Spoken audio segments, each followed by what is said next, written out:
مفتی محمد رضوان Gangohi official YouTube channel کو subscribe کریں اور بیل آئیکن پر ضرور کلک کریں۔ آپ کا سوال ہے کہ دعا میں نبی کریم صلی اللہ علیہ وسلم کا توسل اختیار کرنا اور آپ صلی اللہ علیہ وسلم کے وسیلے سے دعا کرنا جائز ہے یا نہیں؟ تو یاد رکھنا چاہیے کہ توسل کے معنی آتے ہیں قرب ڈھونڈنا، نزدیکی چاہنا، کسی کو رابطے کا ذریعہ بنانا۔ اسی سے آتا ہے لفظ وسیلہ، جو صفت کا صیغہ بھی ہے اور مصدر بھی ہے، جس کے معنی ذریعہ قرب کے بھی آتے ہیں اور قرب کے بھی آتے ہیں۔ قرآن کریم میں یہ لفظ دو جگہ آیا ہے، سورہ مائدہ میں اور سورہ بنی اسرائیل میں۔ سورہ مائدہ میں آیت ہے، اللہ تبارک و تعالیٰ فرماتے ہیں یا ایھا الذین آمنوا اتقوا اللہ وابتغوا الیہ الوسیلہ، اے ایمان والو اللہ سے ڈرو اور اللہ تک پہنچنے کا وسیلہ تلاش کرو۔ سورہ بنی اسرائیل میں آیت ہے اولئک الذین یدعون یبتغون الی ربہم الوسیلہ ایہم اقرب منہ ویرجون رحمتہ ویخافون عذابہ ان عذاب ربک کان محذورا۔ یہ لوگ جن کی عبادت کرتے ہیں وہ خود اپنے پروردگار تک پہنچنے کا وسیلہ تلاش کرتے ہیں کہ ان میں کون زیادہ مقرب ہے، اور اس کی رحمت کے امیدوار رہتے ہیں، اس کے عذاب سے ڈرتے ہیں۔ بے شک آپ کے پروردگار کا عذاب ہے ہی ڈرنے کی چیز۔ ان دونوں آیتوں میں لفظ وسیلہ آیا ہے، مگر ان دونوں آیتوں میں معروف توسل مراد نہیں ہے، بلکہ ان دونوں آیتوں میں طاعات کے ذریعے سے اللہ تبارک و تعالیٰ کا قرب اختیار کرنا مراد ہے۔ معروف توسل کیا ہے اس کو سمجھنا چاہیے۔ معروف توسل یہ ہے کہ اپنے کسی نیک عمل کو یا کسی نیک آدمی کے ساتھ اپنے تعلق کو پیش کر کے اللہ سے دعا کرنا اور دعا کی قبولیت کی امید رکھنا۔ معروف توسل کی تین صورتیں ہیں۔ پہلی صورت، اپنے کسی نیک عمل کو پیش کر کے اللہ تبارک و تعالیٰ سے دعا کرنا اور قبولیت دعا کی امید رکھنا۔ یہ صورت بالاتفاق جائز ہے۔ اس کی دلیل بخاری شریف کی وہ حدیث ہے جس میں ان تین شخصوں کا واقعہ ذکر کیا گیا ہے جو سفر میں کہیں جا رہے تھے اور راستے میں چلتے ہوئے وہ کسی غار میں پہنچے اور اوپر سے پہاڑ کی ایک چٹان اس غار کے منہ پر آ پڑی اور وہ غار میں پھنس گئے۔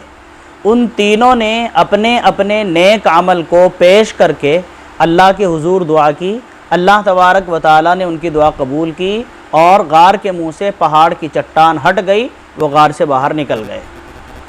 دوسری صورت، کسی زندہ نیک آدمی کے ساتھ اپنے تعلق کو پیش کر کے اللہ سے دعا کرنا اور قبولیت دعا کی امید رکھنا، یہ بھی بالاتفاق جائز ہے۔ اس کی دلیل ترمذی شریف کی ایک حدیث ہے جس کے راوی ہیں حضرت عثمان بن حنیف رضی اللہ تعالیٰ عنہ۔ ایک نابینا شخص رسول اللہ صلی اللہ علیہ وسلم کی خدمت میں حاضر ہوا اور اس نے کہا اللہ کے رسول میرے لیے دعا فرما دیجئے تاکہ اللہ تبارک و تعالیٰ مجھے عافیت بخش دیں۔ آپ صلی اللہ علیہ وسلم نے فرمایا میں تمہارے لیے دعا بھی کر سکتا ہوں، لیکن اگر تم صبر کرو تو زیادہ بہتر ہے۔ اس آدمی نے کہا اللہ کے رسول آپ دعا فرما ہی دیجئے۔ رسول اللہ صلی اللہ علیہ وسلم نے اس نابینا شخص سے فرمایا جاؤ وضو کرو، اور ابن ماجہ میں ہے کہ فرمایا اچھی طرح وضو کرو اور اس کے بعد 2 رکعت نفل نماز ادا کرو، پھر دعا کرو، اور دعا ان الفاظ کے ساتھ کرو اللہم انی اسألک واتوجہ الیک بنبیک محمد صلی اللہ علیہ وسلم نبی الرحمہ۔ اے اللہ میں آپ سے اپنی حاجت کا سوال کرتا ہوں اور میں آپ کی طرف اپنے نبی محمد صلی اللہ علیہ وسلم کے ذریعے سے متوجہ ہوتا ہوں جو پیغمبر رحمت ہیں۔ انی اتوجہ بک الی ربی فی حاجتی ہذہ لتقضی لی اللہم فشفعہ فی۔ میں اپنے رب کی طرف آپ کے ذریعے سے متوجہ ہوتا ہوں اپنی اس حاجت میں تاکہ میری یہ حاجت پوری کی جائے۔ اے اللہ آپ ہمارے نبی کی سفارش میرے حق میں قبول فرما لیں۔ وہ آدمی دعا کر کے گھر واپس لوٹا ہی تھا، وقد کشف اللہ عن بصری، اللہ تبارک و تعالیٰ نے اس کی بینائی لوٹا دی، اس کی بینائی ٹھیک فرما دی۔ تیسری صورت، جس ہستی کا ایمان پر خاتمہ یقینی ہو، جیسے نبی کریم صلی اللہ علیہ وسلم، یا کم سے کم یقینی جیسا ہو، جیسے صحابہ کرام یا اولیاء اعظام، ان کا وسیلہ دے کر اللہ تبارک و تعالیٰ سے دعا کرنا اور قبولیت کی امید رکھنا۔ اہل سنت والجماعت کے نزدیک یہ بھی جائز ہے، اور اس کی دلیل یہی ترمذی شریف کی مذکورہ بالا حدیث جو ابھی بیان کی ہے، یہ حدیث عام ہے، اور عموم کی دلیل وہ واقعہ ہے جو حضرت عثمان بن حنیف رضی اللہ تعالیٰ عنہ سے اس حدیث کے شروع میں طبرانی میں مروی ہے۔ وہ کیا واقعہ ہے؟ حضرت عثمان بن حنیف رضی اللہ تعالیٰ عنہ فرماتے ہیں کہ ایک حاجت مند آدمی حضرت عثمان غنی رضی اللہ تعالیٰ عنہ کے دور خلافت میں بار بار حضرت عثمان غنی رضی اللہ تعالیٰ عنہ کے پاس جاتا تھا، مگر حضرت عثمان غنی رضی اللہ تعالیٰ عنہ اس کی حاجت میں غور نہیں فرماتے تھے، توجہ نہیں دیتے تھے۔ اتفاق سے اس کی ملاقات حضرت عثمان بن حنیف رضی اللہ تعالیٰ عنہ سے ہو گئی۔ اس نے اپنی بات کا شکوہ حضرت عثمان بن حنیف رضی اللہ تعالیٰ عنہ سے کیا۔ حضرت عثمان بن حنیف نے اس سے فرمایا، وضو خانے جاؤ اور اچھی طرح وضو کرو، پھر مسجد نبوی جاؤ اور 2 رکعت نفل نماز ادا کرو، اور پھر دعا کرو، اور دعا میں یہ الفاظ کہو، اللہم انی اتوجہ الیک بنبینا محمد صلی اللہ علیہ وسلم نبی الرحمہ،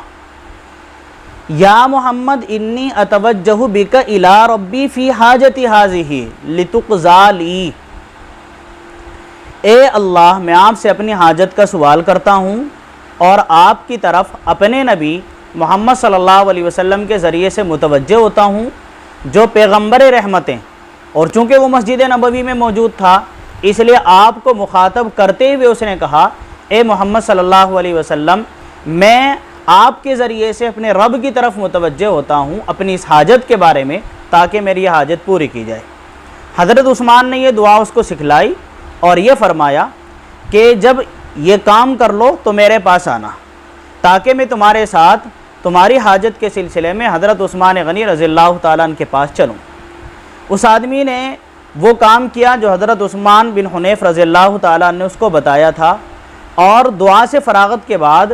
حضرت عثمان غنی رضی اللہ تعالیٰ عنہ کے دروازے پر چلا گیا۔ یہ حضرت عثمان غنی رضی اللہ تعالیٰ عنہ کے دروازے پر پہنچا ہی تھا کہ دربان آیا، اس کا ہاتھ پکڑا اور حضرت عثمان غنی رضی اللہ تعالیٰ عنہ کے پاس لے کر پہنچ گیا۔ حضرت عثمان غنی رضی اللہ تعالیٰ عنہ نے اس آدمی کو اپنے پاس فرش پر بٹھلایا اور اس کی حاجت کے بارے میں اس سے پوچھا، اس کی حاجت پوری کی اور معذرت کی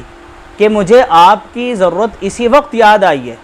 آئندہ بھی اگر آپ کو کوئی ضرورت پیش آئے تو سیدھے میرے پاس چلے آنا۔ اس کے بعد یہ آدمی حضرت عثمان بن حنیف رضی اللہ تعالیٰ عنہ کے پاس پہنچا اور ان کا شکریہ ادا کرنے لگا، اور یہ کہا کہ اللہ آپ کو جزائے خیر عطا فرمائے، آپ نے میری حاجت کے بارے میں حضرت عثمان غنی رضی اللہ تعالیٰ عنہ سے بات کی ہے، ورنہ تو آپ کے بات کرنے سے پہلے تو حضرت عثمان غنی رضی اللہ تعالیٰ عنہ میری حاجت میں غور ہی نہیں فرماتے تھے، توجہ ہی نہیں دیتے تھے۔ حضرت عثمان بن حنیف رضی اللہ تعالیٰ عنہ نے فرمایا،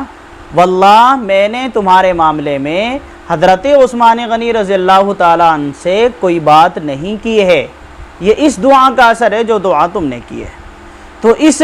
حدیث میں حضرت عثمان بن حنیف رضی اللہ تعالیٰ عنہ نے اس آدمی کو جو دعا سکھلائی ہے وہ دعا نبی کریم صلی اللہ علیہ وسلم کی وفات کے بعد سکھلائی ہے، اور اس دعا کے ذریعے سے اس نے دعا کی ہے اور اس کی دعا قبول ہوئی۔ حضرت عثمان غنی رضی اللہ تعالیٰ نے اس کی حاجت میں غور کیا اور اس کی حاجت پوری کی ہے۔ یہ حدیث ابن ماجہ میں بھی ہے، نسائی میں بھی ہے، صحیح ابن خزیمہ میں بھی ہے اور مستدرک حاکم میں بھی ہے، اور مستدرک حاکم نے اس حدیث کو روایت کرنے کے بعد اس کو علی شرط الشیخین کہا ہے، اور ذہبی نے ان کی موافقت کی ہے۔ علامہ ابن تیمیہ اور ان کے متبعین کہتے ہیں کہ توسل کی یہ صورت جائز نہیں ہے، اور ان کی دلیل بخاری شریف کی مشہور حدیث ہے